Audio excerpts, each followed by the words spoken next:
tempo pra pergunta? Tem tempo pra pergunta? Tem tempo pra pergunta? Eu tenho tempo pra pergunta? Tem Tempo pra Pergunta, o podcast oficial do TDC.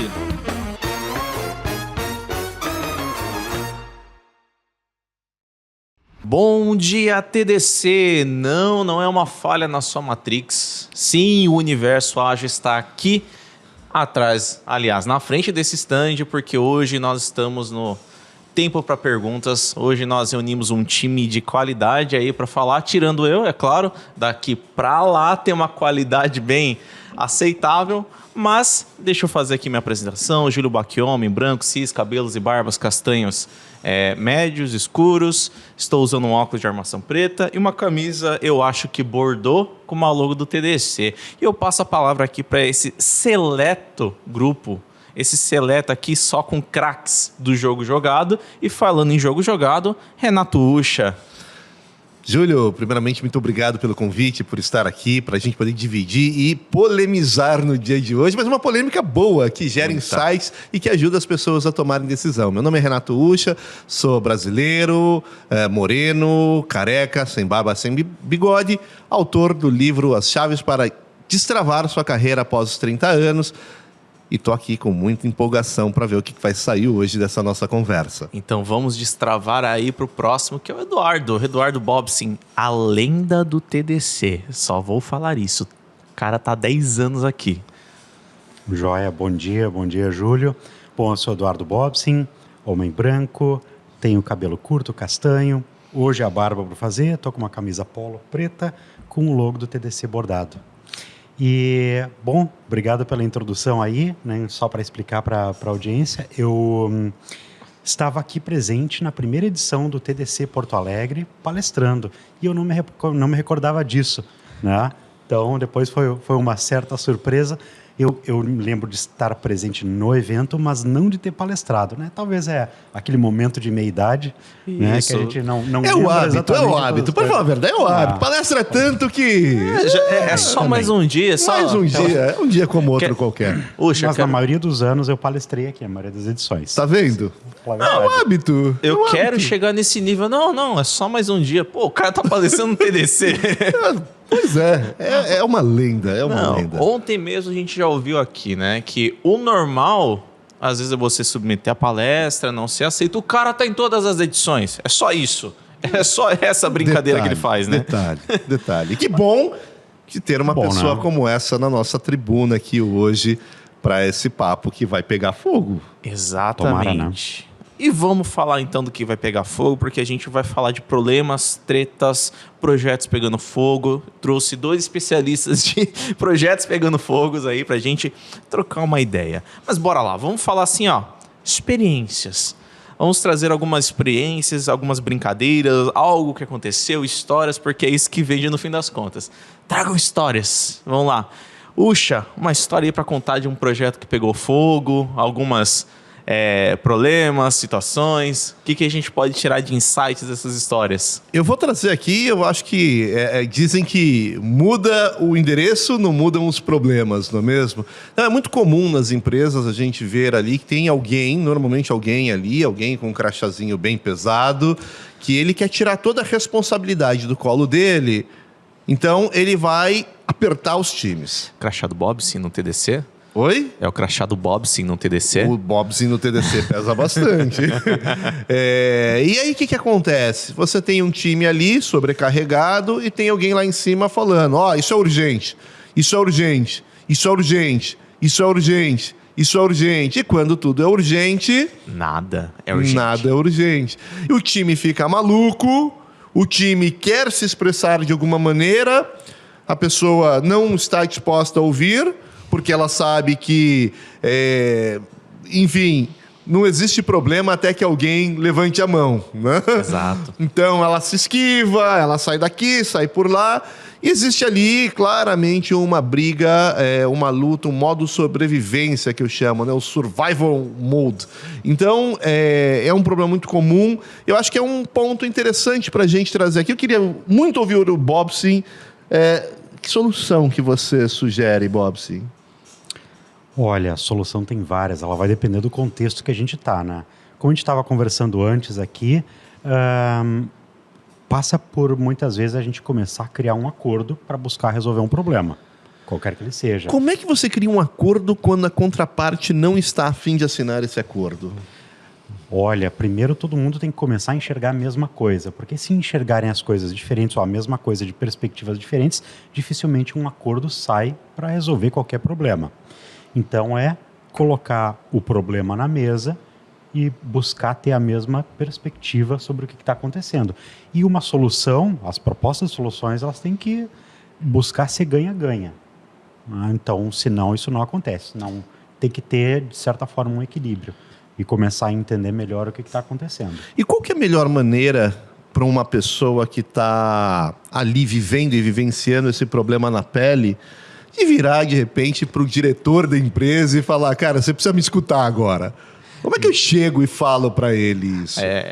A clareza e as informações, elas precisam estar muito alinhadas. Não adianta você chegar, temos um problema, tentar trazer isso para uma discussão com o diretor, ele tem o tempo dele, ele tem as obrigações dele, e você chegar assim, não, tô com um problema aqui.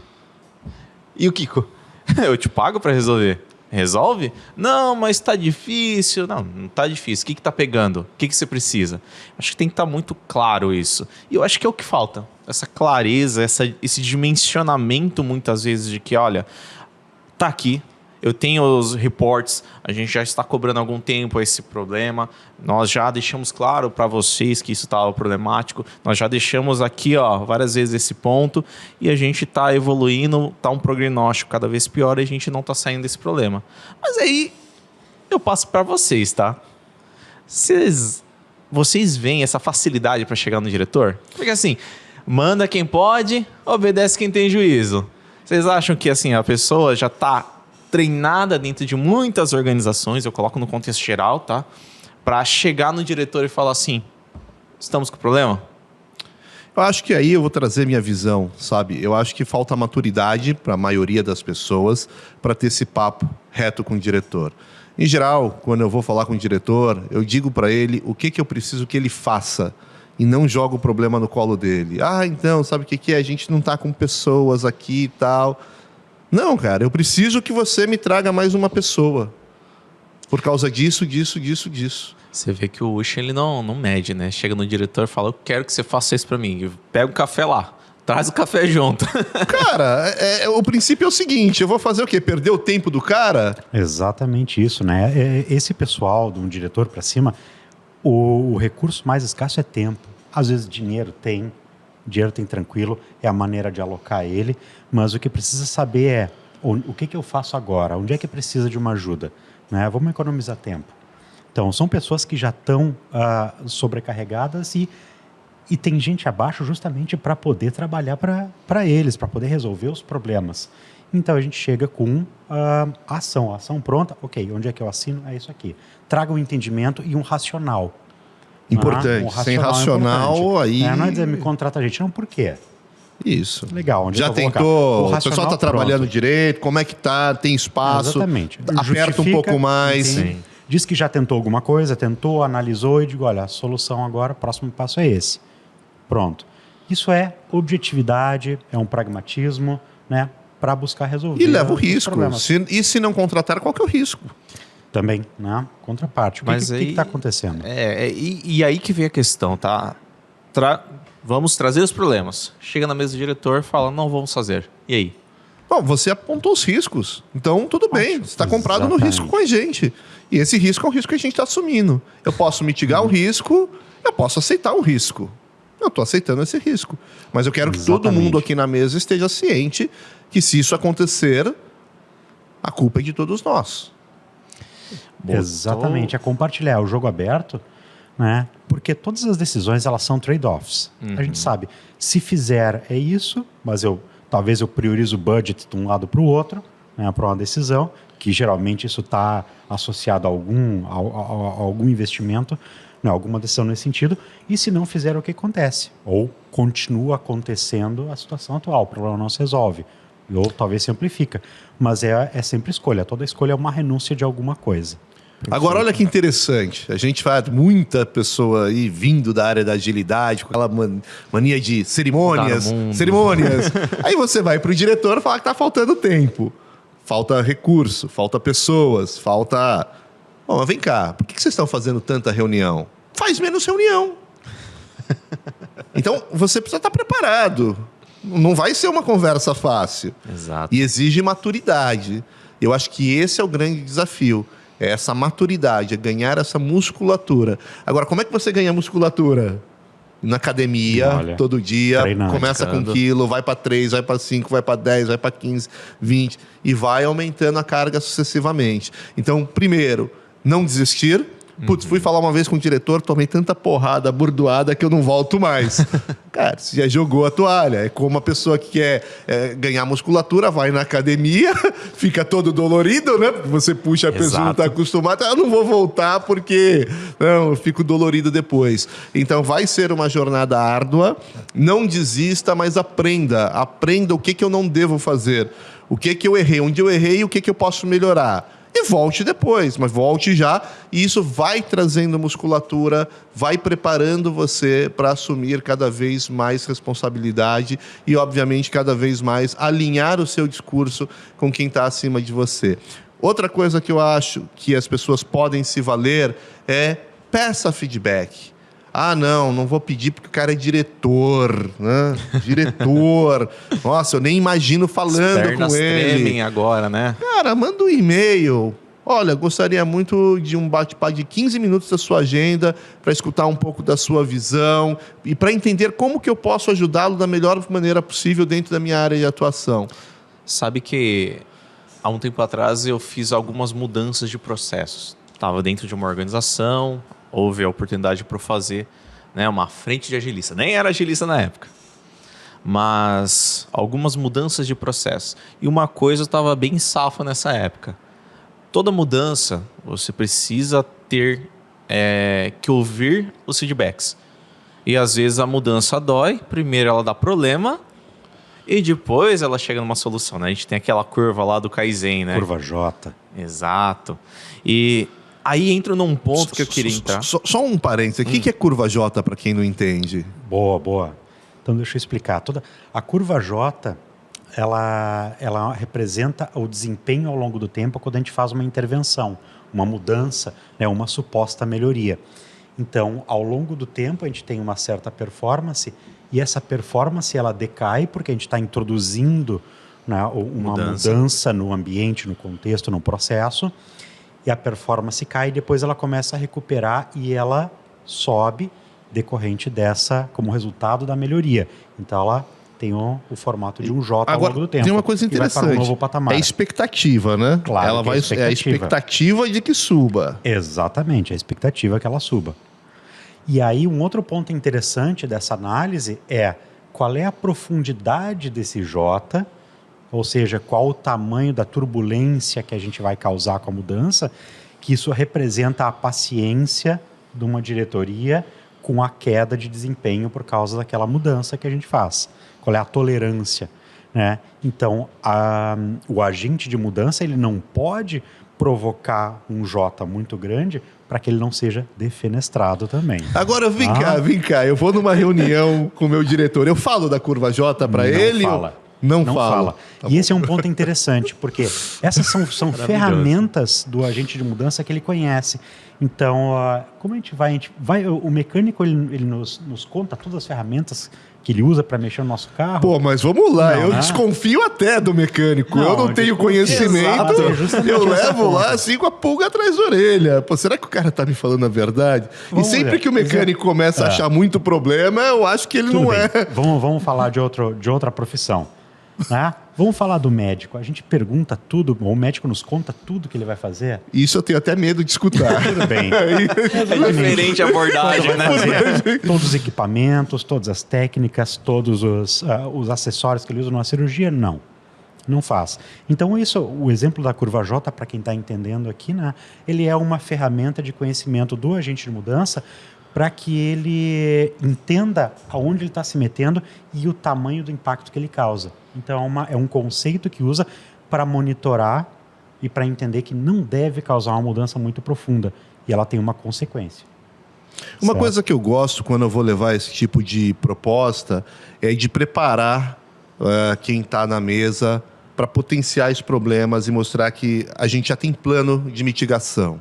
Tá? Então, olha só, a gente sabe que ao implementar essa mudança pode ter um ruído, esse ruído pode gerar isso, e, portanto, a gente já envolveu a área tal, a gente já falou com o diretor, a gente já falou com o superintendente da área, já está alinhado. Então, você vai mostrando que, para os problemas já existem mitigações. A gente já pensou, a gente já mitigou, a gente já está mais tranquilo com isso. Então, acho que vale essa abordagem. E, às vezes, você tem um superior ali que é extremamente detalhista. Sim. Então, vale muito entender o perfil. Você não vai aplicar um teste DISC com o seu diretor. Ô, diretor, faz um teste DISC para mim. Assim, tenta noção, trazer... né? A gente faz a leitura das pessoas. Exatamente. Né? A gente faz Para quem não conhece, entender o terreno. O teste DISC é um teste de personalidade, de personalidade, que mostra o quanto a pessoa é compliance, né? O quanto que ela é... me esqueci agora os nomes lá. Tem várias dimensões. Isso, e principalmente está atrelado à cultura da empresa, se a pessoa realmente entende, né, ao propósito da Dominante, empresa. influente... Aí tem... Ih, rapaz, vamos ver. Eu esqueci o S, mas vamos vamos lá. deixar para os especialistas isso aí. Mas é legal que eu quero trazer 2 pontos então, tá? Primeiro ponto. Agilistas que estão migrando de carreira, né? Aquela pessoa que às vezes não tem uma bagagem na área de tecnologia e ela acaba entrando num contexto de projetos pegando fogo. Vamos falar dessa musculatura que a gente comentou. Mas assim, como que essa pessoa pode gerar essa musculatura sem causar uma lesão grave no músculo? Excelente pergunta. Vou jogar essa pro Bob. Levanta a bola que eu corto. A grande questão é interessante, assim, é por que uma pessoa que fez transição de carreira, ou seja, é um agente de mudança, um agilista júnior, em teoria, é colocada num projeto pegando fogo Custo. que demanda... Custo. Joia. Peraí, mas é uma péssima análise de custo. Exatamente. É uma péssima análise de custo. Não vou dizer que é uma análise de custo péssima, é uma análise de risco péssima. Mais ainda do que... Eu tô com câncer e aí eu vou cancelar o plano de saúde porque eu quero viajar. Isso. Faz sentido. Eu não sei. É uma exposição grande ao risco. Assim, eu concordo. Tá? Então, mas tudo bem. Digamos que é o que dá para fazer e aceita-se esse risco. É uma situação complicada, tá? O que essa pessoa vai ter que ter? Eu já conheci pessoas que fizeram transição de carreira cujas habilidades prévias já tinham alguma cancha, não com agilidade, não com contexto de projeto, que ajudaram. Por exemplo, pessoas que já eram administradoras, já tinham uma gestão em algum outro trabalho legal, em um outro contexto. Pessoas de outras áreas de humanas também ajudam muito a lidar com pessoas, psicólogos, já vi também. Então isso já tem uma lente, uma perspectiva diferente para lidar com pessoas e ajuda nessa comunicação, um pouco nesse trato, embora não entenda muito bem do contexto. Ou seja, entra no júnior na questão de gestão do projeto. Sim. Quando a gente fala de nível de senioridade, a senioridade diz respeito à pessoa ou à função que ela está exercendo? As duas coisas, para mim. Isso é um misto. Vamos segurar esse ponto, porque ele é importante para a gente tocar esse assunto. Mas assim, vamos voltar. Qual que é? Vamos voltar, senão, né? Mas qual que é o ponto? Como é que a gente consegue, né? Assumimos o risco, a nossa GMUD não apitou, né? Nossa área de riscos ali não levantou bandeirinha vermelha. GMUD é gestão de mudanças, Isso. né? A gente não... Nossa área de compliance, Nosso compliance não... Exatamente. Que seja ali. Ninguém apontou que seria um problema. Agora, como é que essa pessoa... E é tão normal, né? Já fiz mentoria com pessoas nesse nível de situação. Às vezes uma startup contrata uma pessoa com um salário mais baixo, uma oferta no mercado muito mais baixo, na expectativa de resolver esse problema. Como é que ela não vai se queimar no meio de um fogaréu aí de incêndios? Não tem muita saída, né? A situação ela é difícil, o risco é alto, Então, alguma coisa de imprevisto ou de não desejado vai acabar acontecendo, porque a situação é difícil. Mas colocasse um ponto interessante. Tem um coach à disposição? Legal, isso sim, porque treinamento tem bastante. E eu faço treinamento também, mas o treinamento ele não supre toda a necessidade contextual para ajudar a resolver o problema. Mas um mentor, sim. Então, esse é um ponto interessante. Pode ser tanto externo quanto dentro da própria organização. Eu já trabalhei em organizações onde cada pessoa em uma posição de liderança, de alguma forma, tinha um sênior para apoiar, que a gente chamava de padrinho. Então, essa pessoa era a quem se podia recorrer em qualquer coisa, seja conhecimento sobre o processo, sobre qualquer outra dificuldade que tivesse. Então, são situações ou estruturas que ajudam a amenizar, recursos que ajudam a amenizar o impacto ou o próprio risco de alguma coisa acontecer. Eu acho que tem um mindset, que é o pensamento, é como que a pessoa pensa. Eu trabalhei dentro de uma multinacional americana e lá nos Estados Unidos, cara, entrar atirador ali num banco acontece, não foi uma vez, não foram duas. E a gente tinha esse tipo de treinamento, né? Como lidar com situações como essa.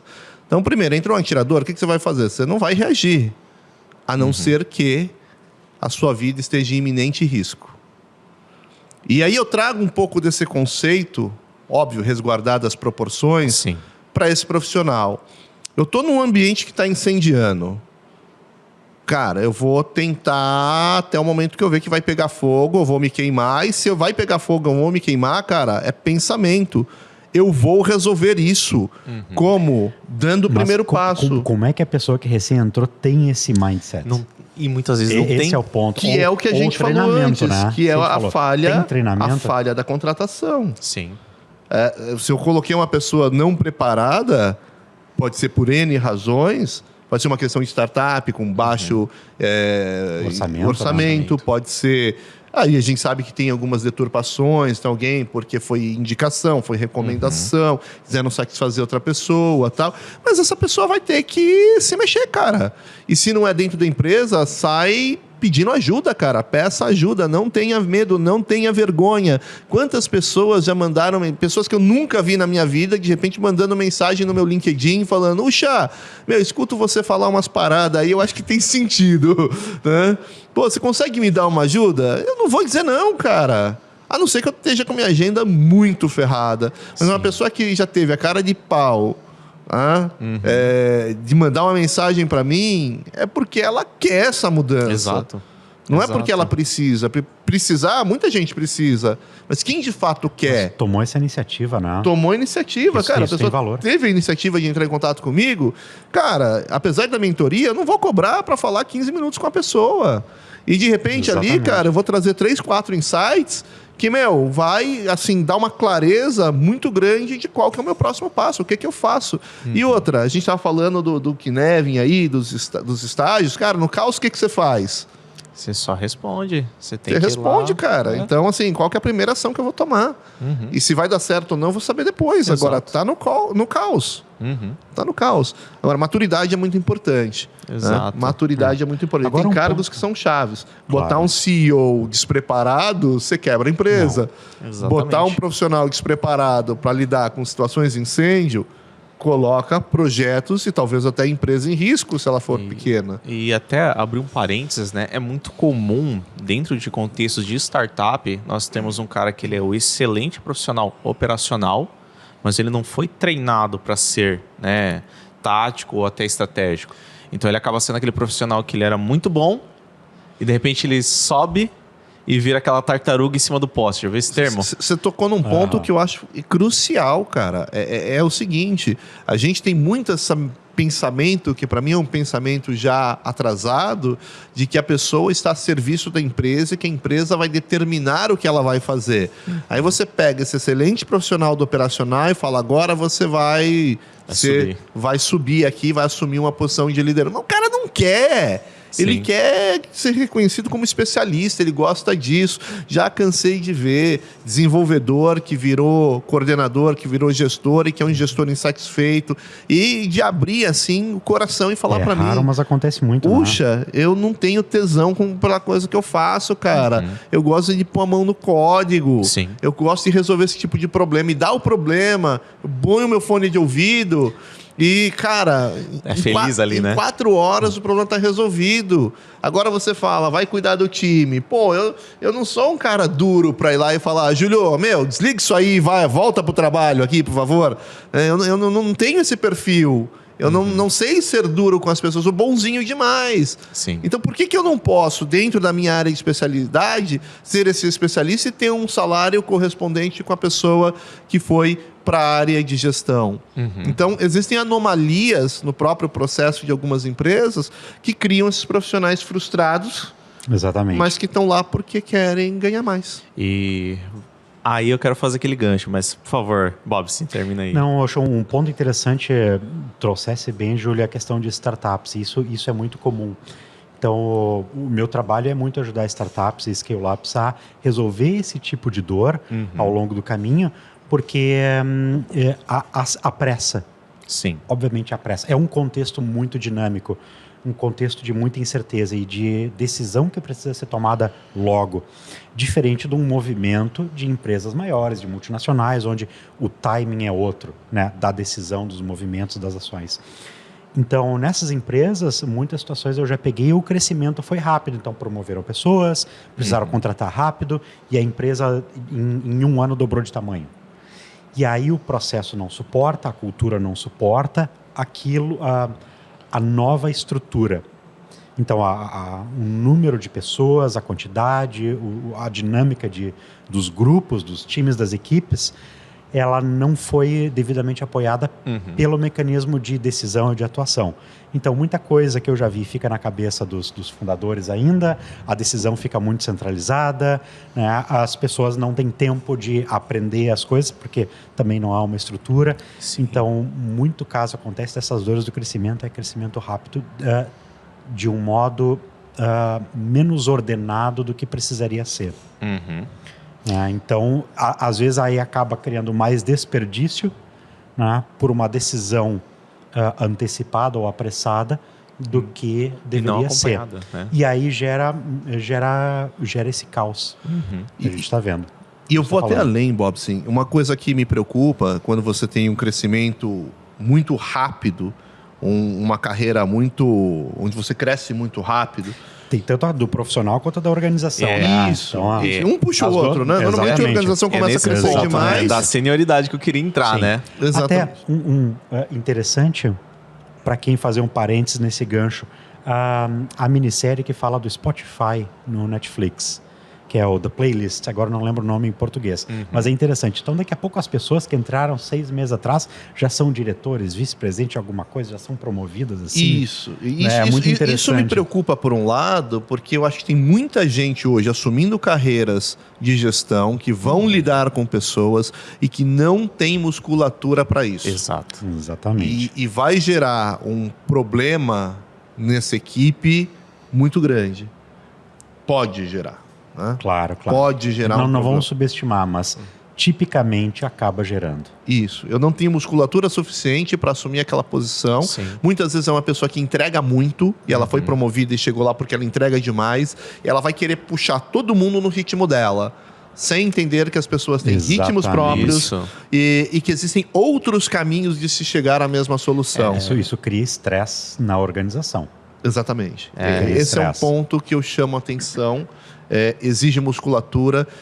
Eu cheguei pela primeira vez a uma função de gestão com 20 e poucos anos, acho que 28, 29, e hoje, olhando para trás, óbvio, ali naquele momento eu tô super feliz. Agora eu sou gerente. Muitos problemas nessa época. De uma empresa onde o gerente entrava por uma porta que era diferente da porta dos funcionários. Sim. Eu fazia questão de entrar pela porta dos gerentes. Né? Mas isso, a gente está voltando aí quase 20 anos na carreira. hoje, olhando para trás, eu tenho plena convicção de que eu não estava preparado, porque eu era esse cara que entregava pra caramba, Sim. eu era o cara que, tem uma entrega para segunda-feira, tamo ferrado, vou dormir na empresa se for o caso, vou vir no sábado. E o que eu queria? Que as pessoas fossem iguais a mim. E eu gerei muito problema com isso, tá? Porque eu não entendia esse jogo. Exato. E eu tenho certeza que muitas pessoas hoje, se me encontrar no meio da rua, nem me cumprimentam. A gente tá com uma pedra ainda, corre o risco de atropelar. Porque aquela a pessoa que imagem olha assim, que tem um de Ucha ali mim na calçada. é do Ucha de 20 anos atrás. O filho da mãe, que entrava por uma porta diferenciada, que vinha aqui, que falava que eu tinha que fazer do jeito dele. É o seu momento, Ucha. Pede desculpa ali, ó.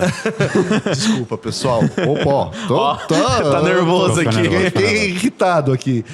Mas é isso, cara. E eu acho que o grande salto que eu tive na minha carreira como gestor, como líder, foi quando eu entendi que o meu papel como gestor é potencializar as pessoas. É virar aqui pro Júlio e falar, Júlio, como que eu consigo te ajudar?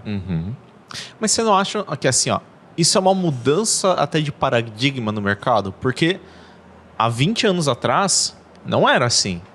Não era esse tipo de pensamento de tipo... Desculpa.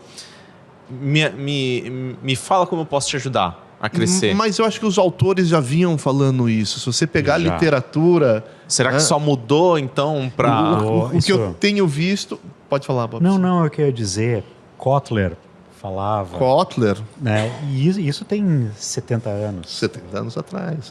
Então, só que ele quando falava muito assim, poxa, o trabalho, ele está se transformando para trabalho do conhecimento, em vez do trabalho de manufatura, fabril, ele está se transformando, né, ao longo das décadas. Ele estava enxergando isso quando ele escreveu isso há 70 anos e tal, 60, 70 anos.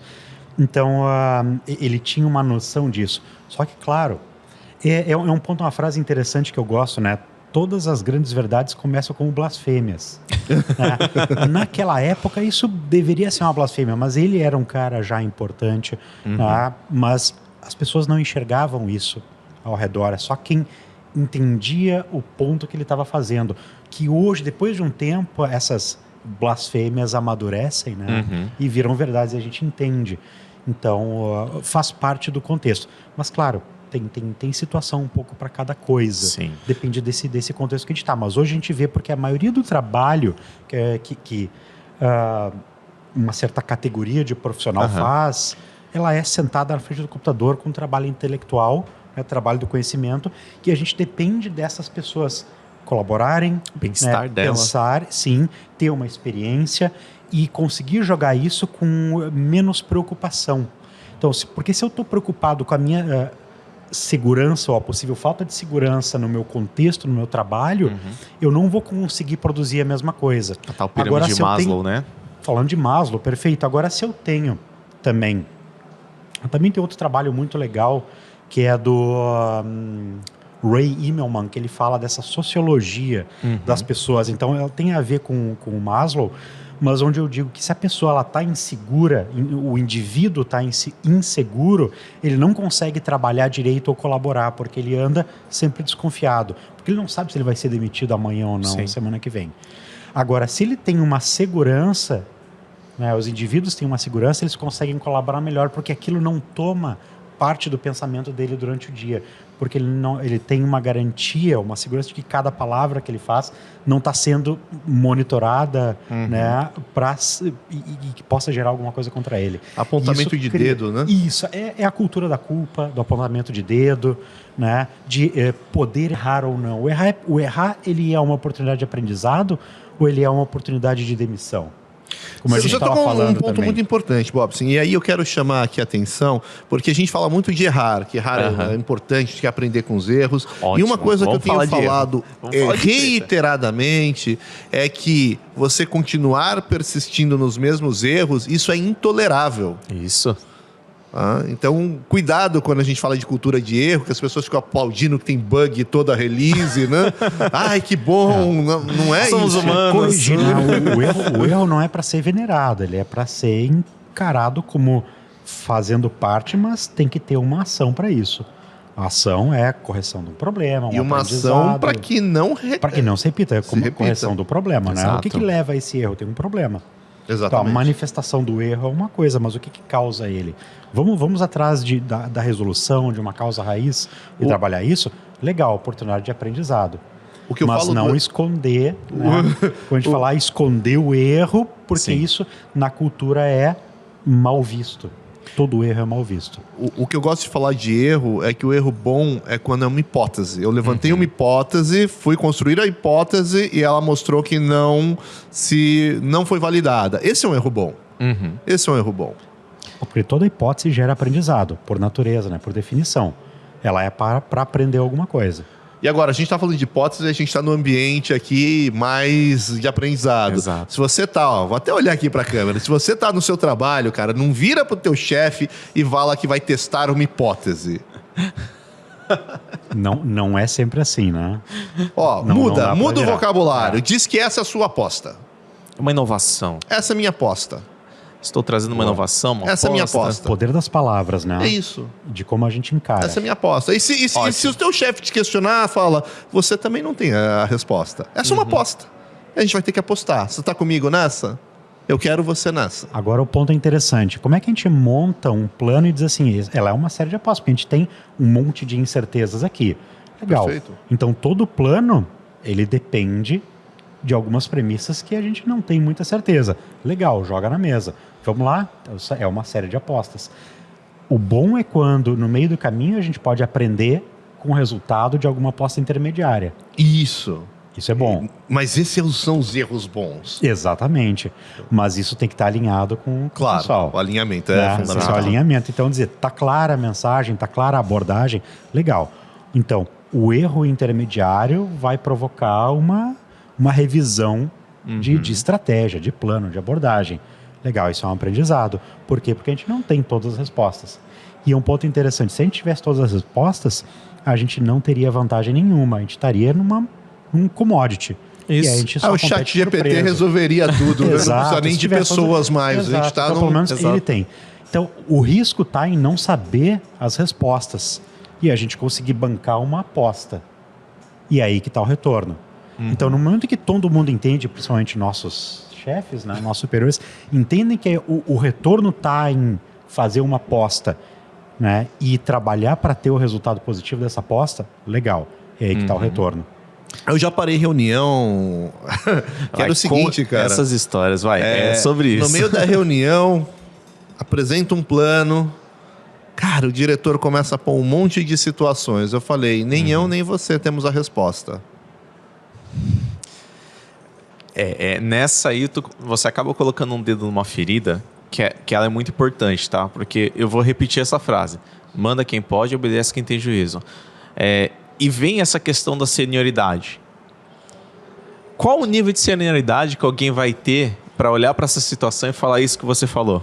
Porque assim... Eu acho que aí tem talvez um pouco mais de senioridade. Eu acho que tem algumas coisas importantes. Propósito. Você está trabalhando por um propósito. Cara, você não está preocupado se você vai dar a resposta certa, se você vai ser demitido amanhã. É óbvio, isso requer algumas coisas ali por trás, né? Você está estabelecido financeiramente, já tem entendido o seu lugar, saber que o mercado te deseja. Então, se esse cara não me quiser aqui, eu tenho 3, 4 pessoas aqui, se eu fizer uma ligação, ela fala, corre pra cá, cara. Sim. Vem trabalhar comigo.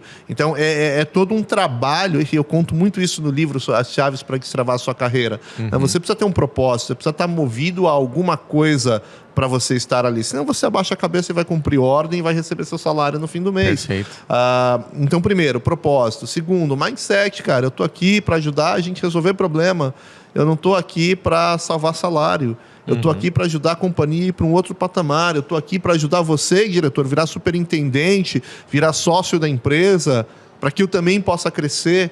Cara, eu tô junto aqui pela solução. Eu não tô aqui por um salário. Agora, essa é uma jornada de transformação que não vai acontecer da noite para o dia, Sim. mas que para mim é necessário para você chegar nesse ponto. Eu vi um artigo falando que o Steve Jobs era contra o iPhone. Quem conhece o iPhone hoje é fácil, né? Você olhar para o presente e falar o baita sucesso. O Steve Jobs era contra o iPhone. Imagina os caras da Apple que peitavam o Steve Jobs para investir no iPhone. E outra, né? Na posição que o Steve Jobs está, ele estava fazendo a proteção que o diretor estava fazendo. Eu não vou botar meu dinheiro numa inovação que eu não tenho certeza que vai gerar resultados. É o papel dele, no fim das contas. O papel dele é proteger, né, o investimento da empresa. Agora, como é que você faz essa jogada de cintura para poder fazer o cara abrir a mão?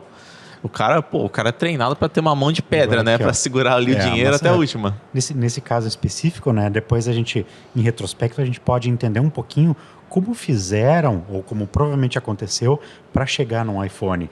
Então teve a criação do iPod, né? Aí tinha um dispositivo, rodava música, alguma coisa, porque antes era o computador. Sim. Era o computador.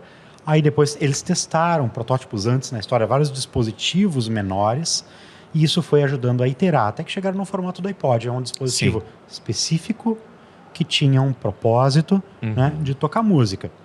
E depois eles foram iterando. Então ele só tinha um visorzinho muito simples, e depois ele foi podendo tocar vídeo, né, com uma... E aí tem aquela rodinha, aquela versão, ali, né, exatamente, com uma interface muitíssimo interessante, que eles testaram. Depois chegou na versão do iPod Touch, com aquela telinha, que já é próximo do telefone. Então, quando eu olhei aquele, eu digo assim, eu pensei para mim, para botar um telefone aqui, falta muito pouco. Falta muito pouco. Porque já tem praticamente tudo aqui. Falta só um rádio ali dentro. Mas sério, faltava só um rádio. Depois, antes de conectar no computador para transferir e tal, depois veio a versão com Wi-Fi e tal, mas era isso, faltava muito pouco. Então eles foram iterando e diminuindo o risco. E já era então, possível, provavelmente alguém... Já era possível fazer ligações dentro dele, então algumas hipóteses já tinham sido, né, testadas em relação a isso. Mas é uma evolução. Agora, você imagina nos primeiros dias eu virando para o Steve Jobs e falando, a Apple precisa fazer o telefone. Não, mas foi um cenário que eles foram iterando e dizendo... Será que o Steve Jobs respondia com comunicação não violenta? Rapaz... Não. Deixa a comunicação não violenta assim, ó, para coordenador com o time. Dali para cima, eu gosto de chamar de PNL, né? Que é o pau na lomba. A gente só vai dando porrada no time. Cara, eu acho que essa é um aprendizado para quem quer crescer. É o PNL aí que você falou. É criar o casco. Sim, criar o casco. Eu digo, qual que é a diferença entre o membro do time e o diretor? Às vezes, e na maioria das vezes, o diretor não consegue resolver o problema que o membro do time resolve. Ele que é o detentor lá do conhecimento técnico, da capacidade de ir lá e solucionar. A diferença é que o diretor não precisa tomar omeprazol todo dia. Ele está preparado, ele vai tomar porrada, ele vai tomar bordoada. Quanto mais para cima, a porrada mais forte é. A PNL é mais forte. Exato. Né? Então é sobre como que você aceita e reage a essa situação. Tem gente que na primeira palavra um pouquinho mais dura, 3 omeprazol, se bobear mais um atestado de 3 dias ali. Ou já pede para sair, né? Ou já pede para sair. Sim. Que é o que a gente tem visto muito ultimamente. Não é para mim, pronto. Poxa, mas eu acho que pedir para sair, a gente está falando já de uma geração com outros valores. Exato, mas está presente no mercado. Está presente. E como é que a gente... E aí que tá, a gente vai entrar no assunto agora que ele é delicado, principalmente pela questão das gerações. Existe uma glorificação óbvia do burnout. Que a pessoa tem que trabalhar, tem que, né, se esfolar.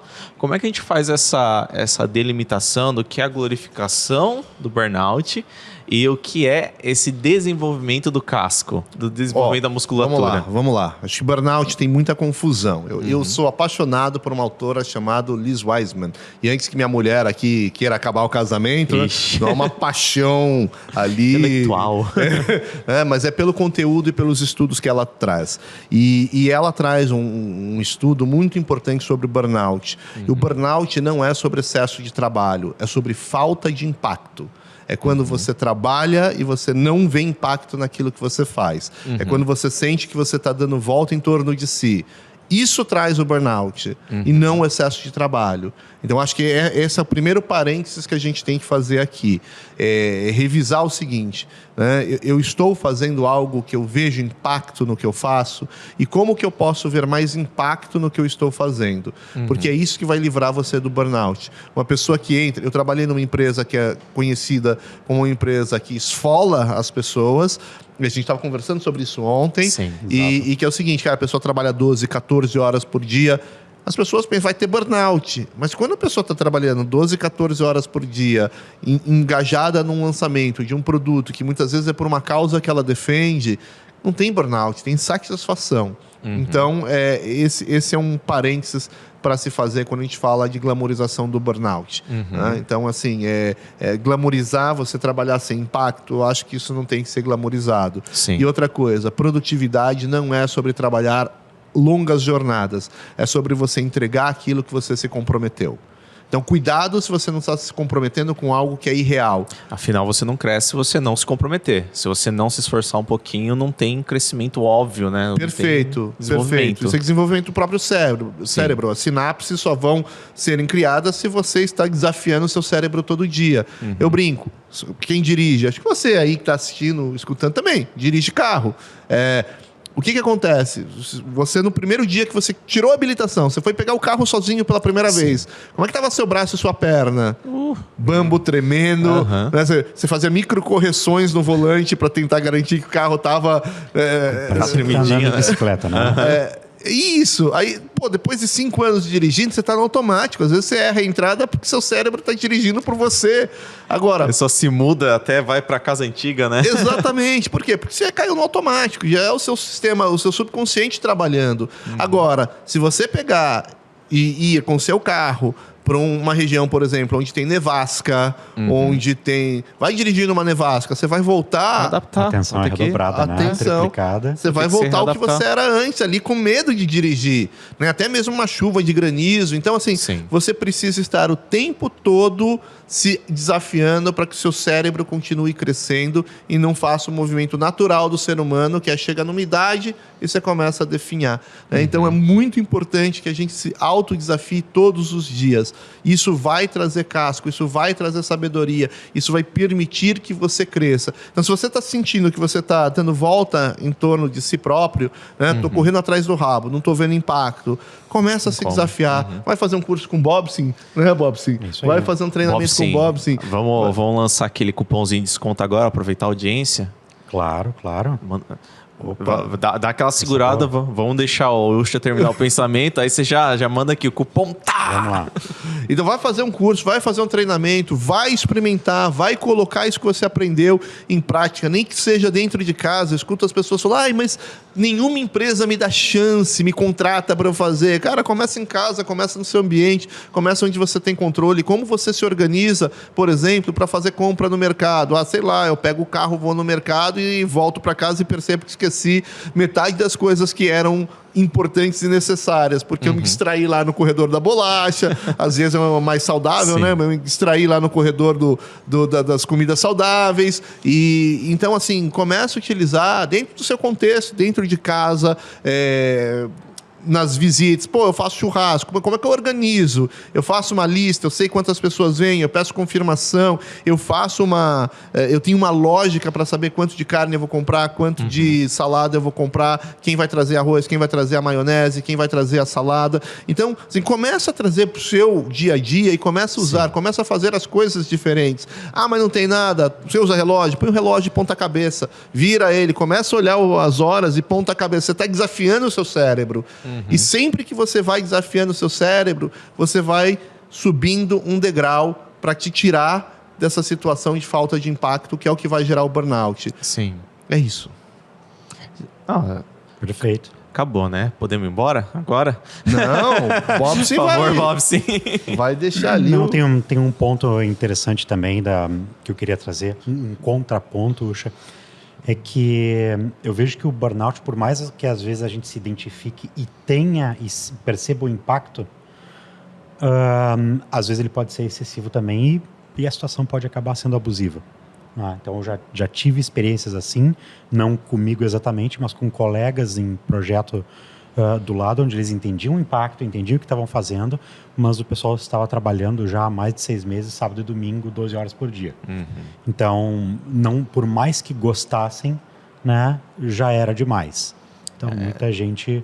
Foi um projeto estressante para a organização. Faltou aquela agilidade, né? Pequenos passos, comemorar pequenas vitórias. Embora isso tivesse, as coisas estavam mal dimensionadas. Entendi.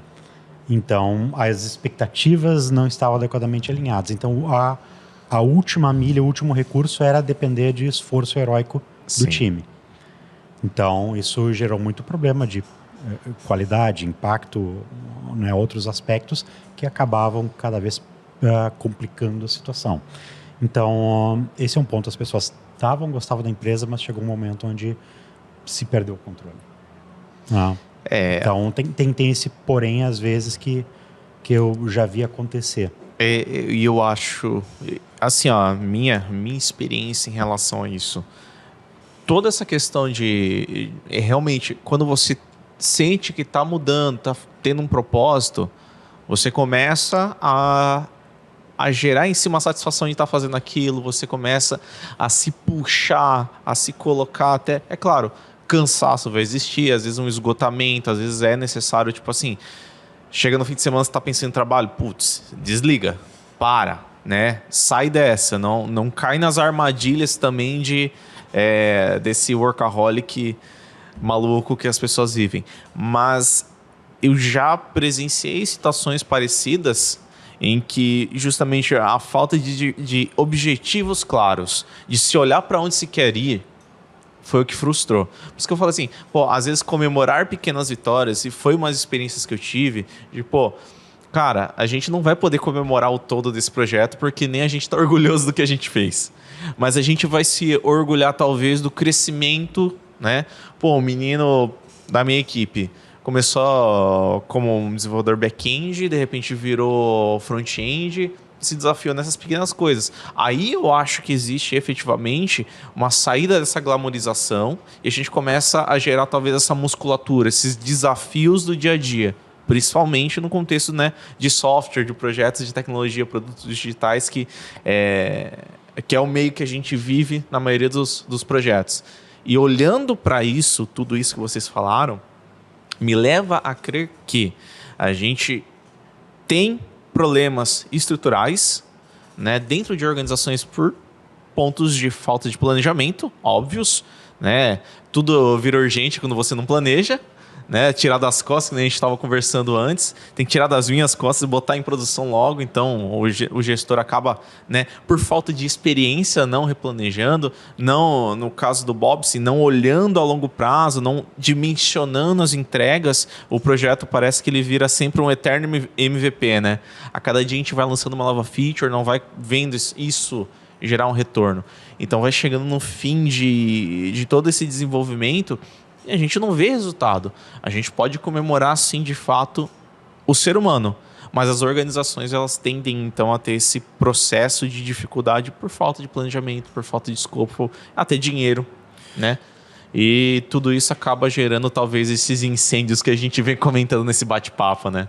Uma coisa importante para quem está aí assistindo a gente e que está pensando na carreira e que está pensando em como dar o próximo passo. Isso, já vamos para os finalmente, está acabando o nosso tempo. Então, Uxa, vamos finalizando o seu pensamento, passo para o Bobson, eu encerro aqui e depois tempinho para a gente falar dos projetos pessoais aí e aquele cupom de desconto que o Bobson prometeu, hein? Opa, lá vem, hein? Bora. Então, para quem está olhando para a carreira, eu sempre gosto de dizer o seguinte: existem 3 círculos no nosso entorno. O primeiro é o meu círculo de controle. Aqui, cara, eu controlo tudo. Eu controlo as decisões, eu controlo as saídas. O segundo círculo é o círculo das influências. Cara, eu não tenho controle sobre isso. Mas eu posso bater um papo com o Bobson, posso bater um papo com o Júlio, posso tentar influenciar eles. Sim. E tal. E tem o terceiro círculo, que é o círculo da contribuição. Cara, eu acho que o dólar, o câmbio tá muito alto. Cara, eu posso contribuir com a minha opinião e tal, mas eu não vou nem influenciar a mudança disso. Exato. Não tá na minha altura. Então, se você está olhando para a sua carreira, o que eu recomendo? olha para o que está dentro do teu círculo de controle. Você controla o teu chefe? Não. Dificilmente não. Se o seu chefe é tóxico, você pode até ter uma conversa com ele, mas você não vai controlar ele. Você pode influenciar, mas a tua carreira você controla. Ah, mas eu não posso dizer não porque eu tenho boleto para pagar. Tudo bem, mas use esse tempo para construir uma ponte. Onde eu quero chegar? Eu quero chegar daquele lado. Qual que é a empresa que não é assim? Qual que é o departamento que não é assim? Qual que é a área que não é assim? É para lá que eu quero ir. Seta isso como uma prioridade para você ou como um objetivo. Mas um objetivo sem data, ele é um sonho. Então põe uma data que seja realista. Não, para a semana que vem. Se essa data não for realista, você vai gerar ansiedade, frustração. E aí, cara, zolpidem e daí mergulha, né? Porque vai precisar ser socorrido por alguma coisa para não surtar. Então, coloque para si uma data que seja realista. Uma data que você acredite que, cara, sendo realista, com o pé no chão, até essa data eu consigo construir minha ponte e chegar para aquele lado.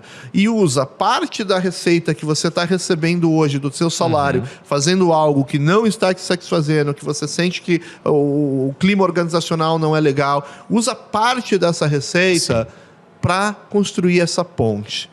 Né? Perfeito. Use parte dessa receita para construir essa ponte para que você, no prazo que você estipulou, atinja esse objetivo de estar com sua ponte construída, poder atravessar essa ponte e aí, mandar uma banana bem grande para esse seu chefe que você odeia. Perfeito. Bob, sim. Joia, interessante esse ponto, falasse ali de investir ou de reinvestir em si mesmo, reinvestir na carreira e na sua própria capacidade. E esse é um ponto interessante que eu vejo, na minha observação, tem muita gente que se torna gestor e para de aprender.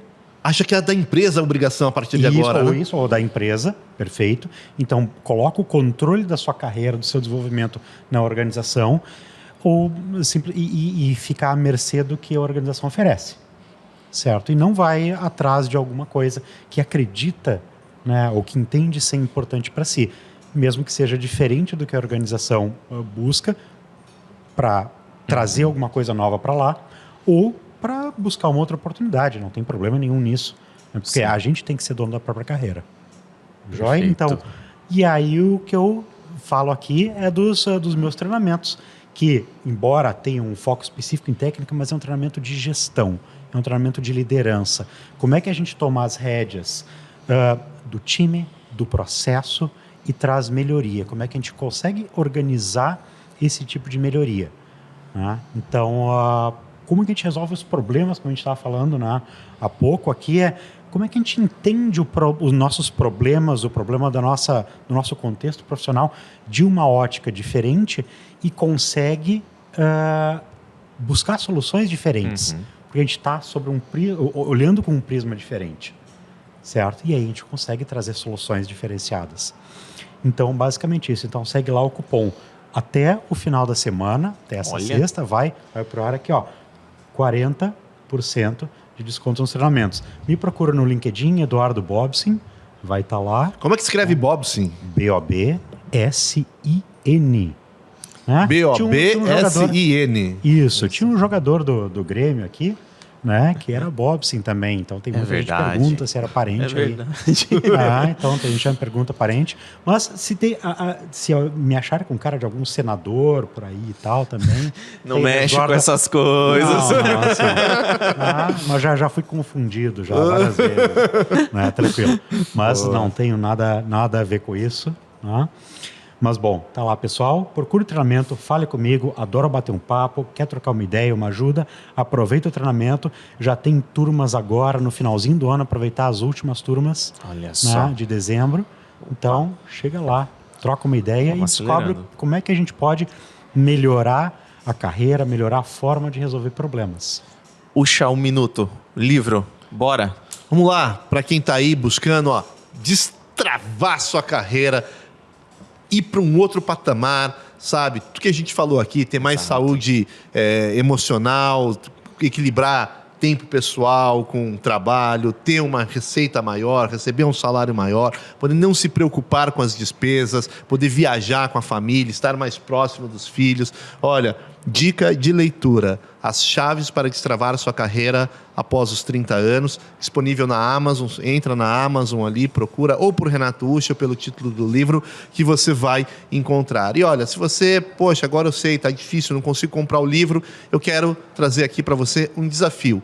renatoucha.com.br/teste dos cadeados. Ali tem um teste que vai demorar de 15 a 20 minutos para você fazer e que vai mostrar para você quais são as 3 áreas onde você está mais potencializado, onde você deve explorar, porque ali você manda bem. E quais são as 3 áreas que você realmente está deficitário e deveria investir mais tempo. Por exemplo, autoconhecimento, autoimagem, visão de mundo, projeção pessoal. Projeção pessoal. Eu quero ser o grande líder, eu monto o meu currículo, eu quero ser um leão.